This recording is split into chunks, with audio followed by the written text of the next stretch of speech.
पहला पार्ट हो गया था एक्सरसाइज 3.2 का। अब सेकंड पार्ट स्टार्ट कर रहे हैं। ठीक है, क्लास 12वीं का है चैप्टर जो हम लोगों का चल रहा है मैट्रिक्स। तो उसमें हमने 1 से लेकर 2 क्वेश्चन करा दिए थे एक्सरसाइज 3.2 का। अब क्वेश्चन नंबर हम लोगों को देखना है।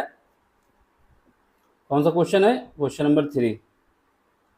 इससे पहले देख लो, अगर दो मैट्रिक्स का मल्टीप्लाई करते हैं, जैसे हमारे पास एक मैट्रिक्स क्या है ए, कितने ऑर्डर की है? 3x2 मैट्रिक्स लिख देते हैं।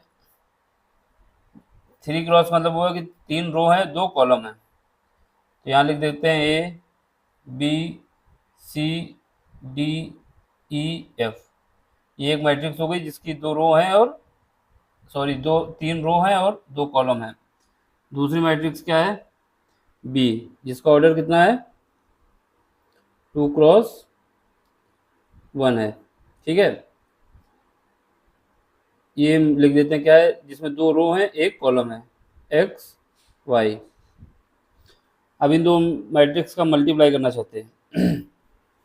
तो एडिशन के केस में क्या था कि दो मैट्रिक्स का एडिशन और सब्ट्रैक्शन तभी हो सकता है जब दोनों मैट्रिक्स के ऑर्डर सेम हो। इसका ये ऑर्डर है ना, 3 रो है 2 कॉलम है, इसमें 2 रो है 1 कॉलम है, तो इसका ये ऑर्डर हो गया।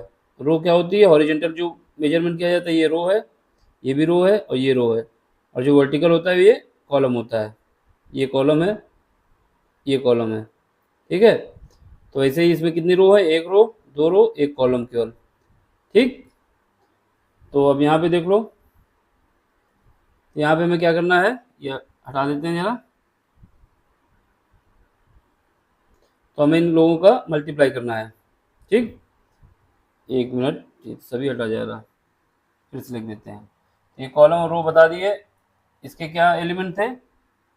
ए B C D E F. इसमें क्या था? X Y.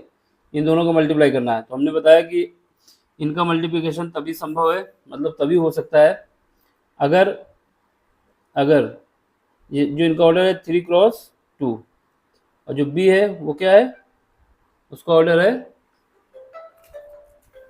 उसका ऑर्डर क्या है? उसका ऑर्डर लिख देते हैं यहाँ पे 2x1।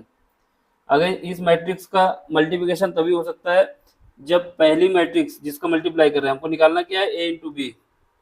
इनको तभी संभव है, तभी हो सकता है जब पहली मैट्रिक्स का कॉलम दूसरी मैट्रिक्स के रो के बराबर हो, यानी ये दोनों बराबर होने चाहिए। अगर ये दोनों बराबर नहीं आएंगे तो कभी भी मल्टीप्लाई नहीं हो सकता। तो ये जो हम ब्रैकेट के अंदर बंद किए हैं, यानी पहली रो का ये क्या है? 2 कॉलम है, और जबकि दूसरी पहली मैट्रिक्स का ये क्या है? ये पहली मैट्रिक्स का कॉलम है, और ये क्या है? 2, ये वाला 2 ये दूसरी मैट्रिक्स का रो है। तो ये दोनों अगर बराबर नहीं आएंगे तो कभी भी मैट्रिक्स का मल्टीप्लाई नहीं हो सकता। तो इन जनरल लिख लो, इन जनरल फॉर्म में लिख लो। जनरल फॉर्म में अगर एक मैट्रिक्स जिसका ऑर्डर m इंटू एन है, तो दूसरी मैट्रिक्स जिससे मल्टीप्लाई कर रहे हैं उसका ऑर्डर क्या होना चाहिए? m इंटू एम डैश, कुछ भी हो, लेकिन ये 2 है, इसका कॉलम इसका रो के बराबर होना चाहिए, यानी ये दोनों बराबर होने चाहिए। अगर ये दोनों बराबर नहीं होंगे तो कभी भी इनका मल्टीप्लाई नहीं हो पाएगा। ठीक है, तो ये कॉन्सेप्ट लिखना है। इसमें कॉन्सेप्ट क्या है कि अगर हम दो मैट्रिक्स का मल्टीप्लाई करना चाहते हैं, तो इसके लिए क्या करना होगा? पहली मैट्रिक्स का कॉलम दूसरी मैट्रिक्स के रो के बराबर होना चाहिए। अगर नहीं होता तो इनका मल्टीप्लाई कभी नहीं हो पाएगा।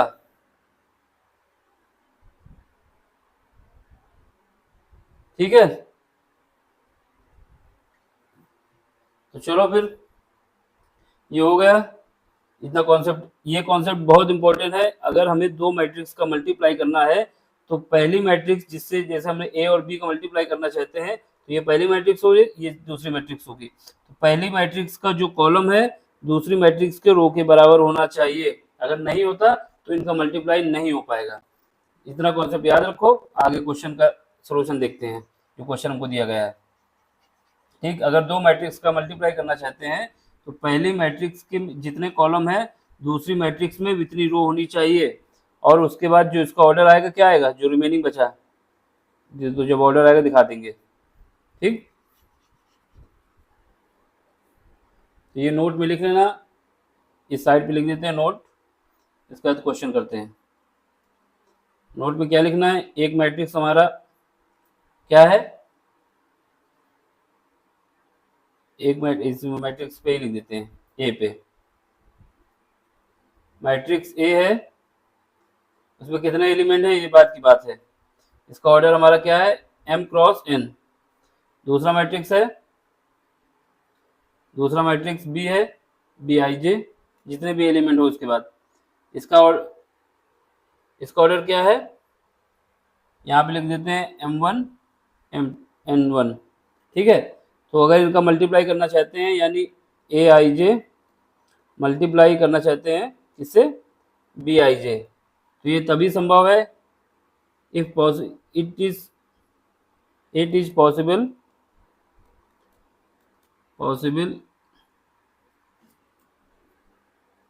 क्या होगा, पॉसिबल होगा कब, व्हेन n ये जो है ये वाला n बराबर होगा m1 के। अगर ये बराबर नहीं होगा तो इनका मल्टीप्लाई कभी भी नहीं हो पाएगा। जब इन दोनों यानी ये बराबर हो जाएगा, क्या m और m1 ये वाला ये बराबर हो जाएगा, यानी पहले का कॉलम दूसरे का रो, ये दोनों बराबर हो जाएंगे तो ये मल्टीप्लाई हो पाएगा, नहीं होगा तो नहीं हो पाएगा। और सुनो, जब ये मल्टीप्लाई हो जाएगा तो इसका जो ऑर्डर आएगा, ये नई मैट्रिक्स बनी, इसका जो ऑर्डर आएगा वो जो रिमेनिंग बचेगा वही ऑर्डर होगा, यानी m इंटू n1 ये ऑर्डर इसका बनेगा। सबसे इम्पोर्टेंट बात यही है कि अगर हमको मल्टीप्लाई करना है तो पहली मैट्रिक्स का कॉलम दूसरी मैट्रिक्स के रो के बराबर होना चाहिए, नहीं होगा तो मल्टीप्लाई नहीं हो पाएगा। ठीक, चलो अब करते हैं मल्टीप्लाई। पहला ये लिख लेना साइड पे कहीं पे, पहला क्वेश्चन देख लो। पहला क्वेश्चन क्या है, क्वेश्चन नंबर 3। क्वेश्चन नंबर 3 में पहला पार्ट हमको क्या दिया है कि एक मैट्रिक्स ए मान लो। ठीक है, ए बराबर हमको दिया है कितना, इसको हम ए मान लेते हो तो कितना दिया है, ए बी माइनस बी और ए। ठीक है, दूसरा मैट्रिक्स बी मान लो दिया है, बी कितना दिया है, इसको बी मान लेते हैं, या तो सीधे मल्टीप्लाई करते हैं तब मान लिए तो लिख देते हैं एक बार। बी का वैल्यू क्या है, ए माइनस बी, बी और ए। ठीक है, अब इनका हमें मल्टीप्लाई करना है। देखो पहले तो इनका ऑर्डर लिखो कितना है, इसका ऑर्डर कितना है, कितनी रो है इसमें ऑर्डर क्या होता है, नंबर ऑफ रो और नंबर ऑफ कॉलम, यही ऑर्डर होता है। तो पहले रो लिखा जाता है, कितनी रो है इसमें रो कितनी है, एक रो दूसरी रो, ये हॉरिजॉन्टल जो मूवमेंट होता है वो रो होता है, यानी ऐसे जाएंगे ये एक रो हो गई, दूसरी रो ये हो गई। ठीक है, जब हॉरिजॉन्टल मेजर करेंगे तो एक ये रो हो गई, दूसरी रो ये हो गई। ठीक, इसका ऑर्डर क्या होगा 2। अब कॉलम कितने हैं, कॉलम के लिए दूसरा कलर ले लेते हैं, तो इसको एक मिनट, इसको थोड़ा कायदे से बना दें।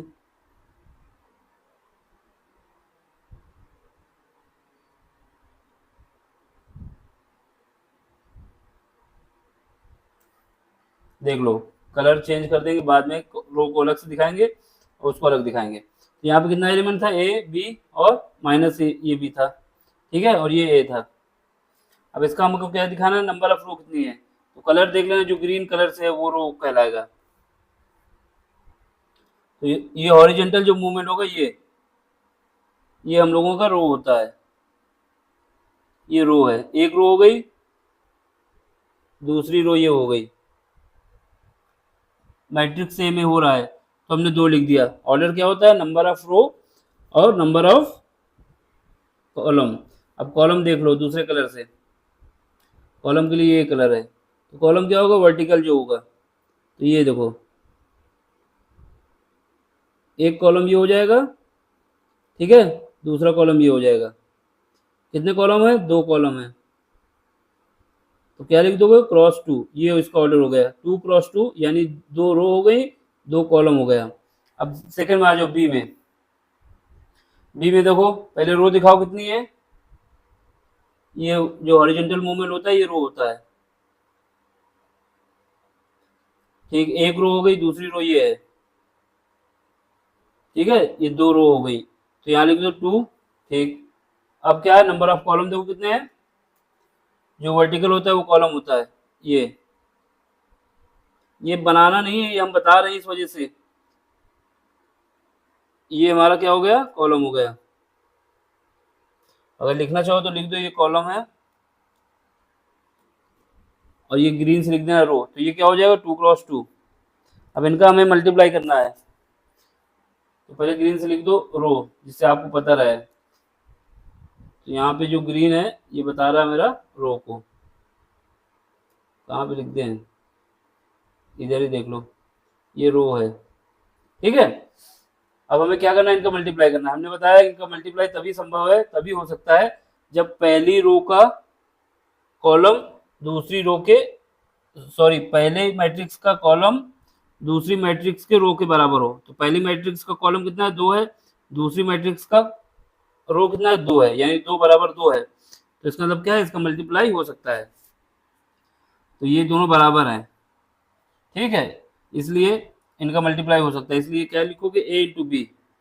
अब जो पहले लिखा है उसको पहले ही लिखेंगे, देखो a b minus a minus, sorry minus B है,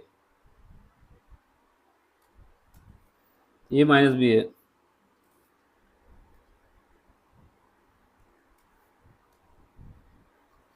पूरा ही मिटा देते हैं। ठीक है, तो मैट्रिक्स लिखो ए, थोड़ा सा थिक, चलो लिखो, यहाँ पे देखो ए, पहले मैट्रिक्स का ए, बी माइनस का बी, और ए।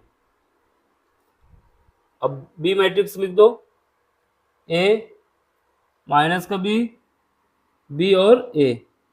अब इनका मल्टीप्लाई करना है, ठीक है, करो। जब मल्टीप्लाई करते हैं तो क्या करते हैं, मल्टीप्लाई करते हैं तो हम लोग पहली रो का, पहली मैट्रिक्स का रो, पहली मैट्रिक्स का रो और दूसरी मैट्रिक्स का कॉलम, पहली मैट्रिक्स का रो और दूसरी मैट्रिक्स का कॉलम पहले लिखेंगे।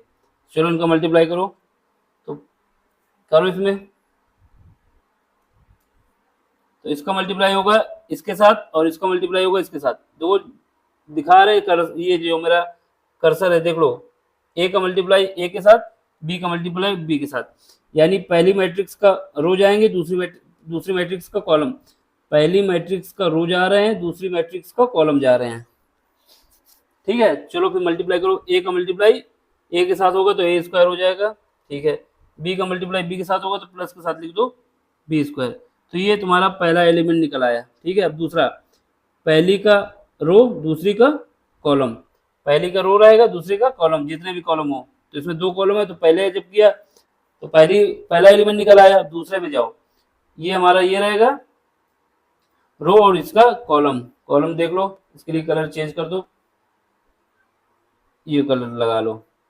अब इसमें मल्टीप्लाई करना है, ठीक है, करो इसका मल्टीप्लाई, तो ए का मल्टीप्लाई माइनस बी के साथ तो क्या होगा, माइनस ए बी, और बी का मल्टीप्लाई ए के साथ तो क्या होगा, प्लस ए बी। ठीक है, ब्रैकेट बंद कर दो। अब आओ सेकेंड रो जाओ, ये सेकेंड रो है आपकी, अब इसका मल्टीप्लाई करना है, पहले इसके साथ फिर इसके साथ, तो पहली रो से, सॉरी सेकेंड रो पहला कॉलम, मल्टीप्लाई करो, माइनस माइनस बी का मल्टीप्लाई होगा ए के साथ तो कितना आएगा, माइनस ए बी, और ये ए का मल्टीप्लाई बी के साथ होगा तो कितना आएगा, प्लस ए बी। अब पहली रो, पहली मैट्रिक्स का सेकंड रो और इसका क्या करोगे, सेकंड कॉलम, यहाँ पे आओ, इसके साथ मल्टीप्लाई होगा क्या आएगा, माइनस का बी स्क्वायर, बी का मल्टीप्लाई इसके साथ, अब बी का मल्टीप्लाई इसके साथ, प्लस का ए स्क्वायर। ठीक, आगे सॉल्व करो इसको, इधर ही लिख दो आगे सॉल्व करके, यहाँ देखो A square plus B square लिख दो, A square plus B square, यहाँ पे देखो minus A B plus A B, तो ये कट जाएगा आपस में, तो ये 0 हो जाएगा। यहाँ पे देखो minus A B plus A B, ये आपस में कट जाएगा, 0 हो जाएगा। यहाँ पे देखो पहले लिख दो A square minus B square, यही आपका आंसर है, मिला लो। ठीक है, आंसर ये आएगा। ये आ गया। यहाँ पे माइनस आ रहा है तो इसका मतलब ये देखो हम लोगों ने गड़बड़ लिख दिया है। गड़बड़ ये सेंस में लिख दिया है कि इसका जो पहला एलिमेंट था वो माइनस था, माइनस बी। तो यहाँ पे हम लोगों ने माइनस माइनस लिखा है, यहाँ से गलती हो गई। जब इसका मल्टीप्लाई करोगे माइनस बी का बी के साथ तो क्या आएगा, माइनस बी का माइनस बी के साथ मल्टीप्लाई करोगे तो प्लस बी हो जाएगा। ये प्लस लगा दो बस। ठीक, इतना ही करना है हमको।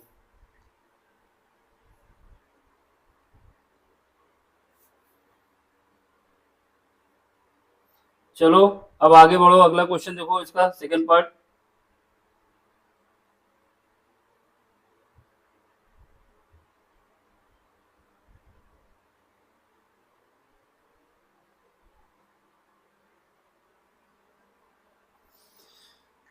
अब चलो सेकंड पार्ट देखो।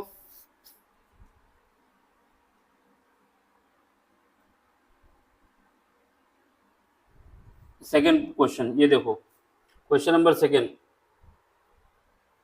क्वेश्चन नंबर सेकंड करते हैं। ठीक है, क्वेश्चन नंबर सेकंड क्या है,